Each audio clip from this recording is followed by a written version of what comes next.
अध्यापक की भूमिका एक तो होती है रत्नावली जैसी, तुलसीदास के साथ जो हुआ था। तुलसीदास बहुत महान कवि हैं लेकिन शुरू से नहीं थे, पत्नी के प्रेम में अंधे थे। पत्नी के प्रेम में अंधा होना बुरी बात है कि अच्छी बात है, पता नहीं आज का जमाना क्या सोचेगा, लेकिन वहां ऐसा माना गया कि थोड़ा ज्यादा अंधापन हो गया था। इतने अंधे हो गए थे कि पत्नी एक दिन बोली कि मायके जा रही हूं या भाई के जा रही हूं, मतलब भाई के घर जा रही हूं। अब इनकी बेचैनी का आलम ये कि मैं तो आज ही जाऊंगा, ससुराल चला जाऊंगा मिलने के लिए। रास्ते में नदी थी, उफनती हुई नदी, पुल टूट गया था बाढ़ से, कैसे जाएं। बेचैनी का आलम ये कि एक लाश तैर रही थी, उस पे चढ़ के पार करके पहुंच गए, लाश को नाव बना के पहुंच गए। फिर पहुंचे घर, बाहर से आवाजें दी, किसने खोला ही नहीं, आधी रात का समय था। ये पता था कि उनकी पत्नी सेकंड फ्लोर पे रहती है।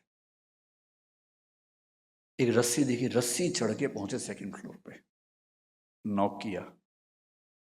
पत्नी ने दरवाजा खोला, चौंक गई कि ये यहाँ कैसे पहुंचे, सेकंड फ्लोर पे कैसे आ गए। बोले रस्सी थी, उस पर चढ़ के आ गया। रस्सी, बाहर जाकर देखा रस्सी नहीं, सांप था वो। आदमी जब अंधा होता है प्रेम वासना में तो सांप पे चढ़ के सोचिए कोई जा रहा है। तब पति ने ऐसी फटकार लगाई, बोले जितनी आसक्ति मेरी देह से है उसकी 1% भी राम से होती ना, तुम्हारा जीवन बेहतर हो गया होता।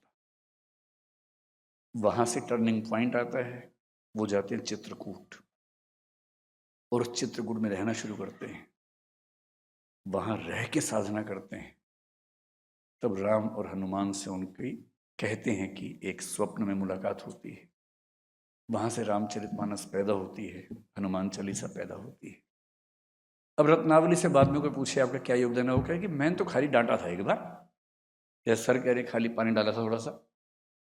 पर वो डांट कितनी क्रांतिकारी है, विद्योत्तमा न डांटती कालिदास को तो वो कभी कालिदास न बनता।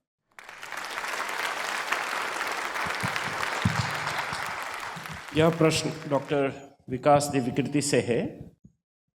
लोग अक्सर आपकी सफलता की कहानियां सुनते हैं, लेकिन क्या आपको याद है कि कभी किसी असफलता ने आपको सबसे बड़ा सबक सिखाया हो?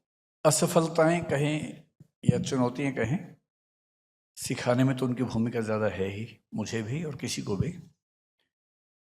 जैसे मैंने वक्तव्य में एक छोटी सी बात कही कि मैंने 17 की उम्र से कभी घर से पैसे नहीं लिए, क्योंकि थे भी नहीं। उसके पीछे कुछ ऐसी परिस्थितियां थीं जिनमें जिंदा रहना सबसे बड़ी उपलब्धि थी। तो मैंने ऐसी परिस्थितियां बहुत झेली हैं, मतलब हालांकि हर सफल व्यक्ति ऐसी बात करता है तो मैं भी कर सकता हूं, लेकिन मेरा अनुमान है कि इस रूम में बैठे हुए व्यक्तियों में से शायद 1% भी ऐसे नहीं होंगे जिन्होंने उस स्तर पे, उस स्पेक्ट्रम पे जाके झेला होगा। और ये बात एकदम ठीक है। मैं मानता हूं कि जो सबसे कठिन क्षण थे उन्होंने ही जीवन को सबसे बेहतर बनाया, उन्होंने ही जीवन में सबसे ज़्यादा समझाया। सिविल सर्विस में भी ऐसा हुआ कि मैंने बाद में अटेम्प्ट दिया कि प्रॉपर आईएएस में आऊं, सफल नहीं हो पाया। लेकिन अब वो स्वभाव है या पढ़ने की जिज्ञासाओं का परिणाम है। एक बिंदु के बाद सफलताएं असफलताएं जब बहुत मीनिंगफुल ना लगने लगें तो ही असली सौंदर्य जीवन का है। और मुझे खुशी है कि मैं लगभग उस बिंदु पर रहता हूं। सफल हो जाऊं तो ठीक लगता है, ना हो तो भी ठीक लगता है, बहुत फर्क नहीं पड़ता।